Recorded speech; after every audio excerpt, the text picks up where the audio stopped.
Thrissur Anthikad communist നേതാവ് K P. പ്രഭാകരന്റെ 15ാമത് ചരമവാർഷികം ആചരിച്ചു. തുടർന്ന് നടന്ന അനുസ്മരണ യോഗം റവന്യൂ വകുപ്പ് മന്ത്രി കെ. രാജൻ ഉദ്ഘാടനം ചെയ്തു. ചെത്തുതൊഴിലാളികളുടെ അവകാശ പോരാട്ടങ്ങളുടെ മുന്നണി പോരാളിയായിരുന്നു K P. Prabhakaran. Thrissur Manalur government higher secondary സ്കൂളിലെ 23 മരങ്ങൾ മുറിച്ചുമാറ്റി. കുട്ടികൾക്കും കെട്ടിടങ്ങൾക്കും അപകട ഭീഷണി ഉണ്ടായതിനെ തുടർന്നാണ് മരങ്ങൾ മുറിച്ചുമാറ്റിയത്. മരങ്ങൾ ഭീഷണിയായപ്പോൾ സ്കൂളിന്റെ ഫിറ്റ്നസും നഷ്ടപ്പെട്ടിരുന്നു. കൊല്ലം പള്ളിമുക്കിലെ യൂണിസ് കോളേജ് ഓഫ് എഞ്ചിനീയറിംഗിൽ ജോബ് ഫെയർ സംഘടിപ്പിച്ചു. പ്രയുക്തി 2024 എന്ന പേരിൽ സംഘടിപ്പിച്ച mini job fair M Noushad MLA ഉദ്ഘാടനം ചെയ്തു. കൊല്ലം ജില്ലാ എംപ്ലോയ്മെന്റ് എക്സ്ചേഞ്ചിന്റെയും എംപ്ലോയബിലിറ്റി സെന്ററിന്റെയും ആഭിമുഖ്യത്തിലാണ് തൊഴിൽ മേള സംഘടിപ്പിച്ചത്. ഹരിയാനയിലെ ഗുരുഗ്രാമിൽ വർക്ക്ഷോപ്പിൽ വൻ തീപിടുത്തം. 16 ആഡംബര കാറുകൾ കത്തിനശിച്ചു. സംഭവ സമയത്ത് ജീവനക്കാർ ഇല്ലാത്തതിനാൽ ഒഴിവായത് വൻ ദുരന്തം.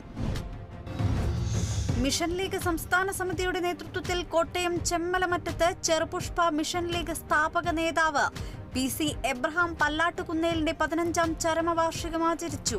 സമൂഹബലിയും കബറിടത്തിൽ പ്രത്യേക പ്രാർത്ഥനകളും നടത്തി. തുടർന്ന് നടന്ന അനുസ്മരണ സമ്മേളനം കോട്ടയം അതിരൂപത സഹായമെത്രാൻ ഗീവർഗീസ് മാറപ്രേം ഉദ്ഘാടനം ചെയ്തു. പരിപാടിയിൽ നിരവധി പേർ പങ്കെടുത്തു. എറണാകുളം വൈപ്പിൻ ചെറായി ഗജസേന ആനപ്രേമി സംഘം സംഘടിപ്പിച്ച 8ാമത് ചെറായി ആനയൂട്ട് ചെറായി ഗൗരീശ്വര ക്ഷേത്ര മൈതാനിയിൽ നടന്നു. കേരളത്തിലെ തലയെടുപ്പുള്ള 13 ആനകളെ പങ്കെടുപ്പിച്ചാണ് ആനയൂട്ട് നടന്നത്. SSF മലപ്പുറം വളാഞ്ചേരി ഡിവിഷൻ സാഹിത്യോത്സവത്തിന് രാങ്ങാട്ടൂരിൽ തുടക്കമായി. പ്രൊഫസർ ആബിദ് ഹുസൈൻ തങ്ങൾ MLA ഉദ്ഘാടനം നിർവഹിച്ചു. 168 ഇനങ്ങളിൽ 2000-ലധികം പ്രതിഭകൾ മാറ്റുരയ്ക്കും.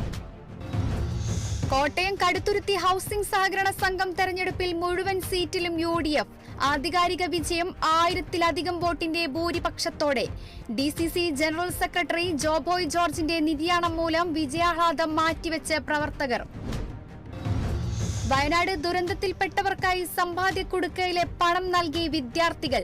തൃശൂർ പാടൂർ സ്വദേശികളായ നദ നാസിനിയും റിദ ഫാത്തിമയുമാണ് മുസ്ലിം ലീഗിന്റെ വയനാട് പുനരധിവാസ നിധിയിലേക്ക് പണം നൽകിയത്. വയനാട് ഉരുൾപൊട്ടൽ ദുരന്തത്തിൽപ്പെട്ടവർക്ക് കൈത്താങ്ങായി തൃശൂർ എളവള്ളി ശ്രീനാരായണ ഗുരുമന്ദിരം വടക്കുംഭാഗം പൂരാഘോഷ കമ്മിറ്റി.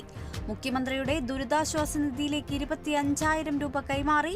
തുക പൂരാഘോഷ കമ്മിറ്റി സെക്രട്ടറി TV ഹരിദാസിൽ നിന്നും മുരളി പെരുന്നെല്ലി MLA ഏറ്റുവാങ്ങി.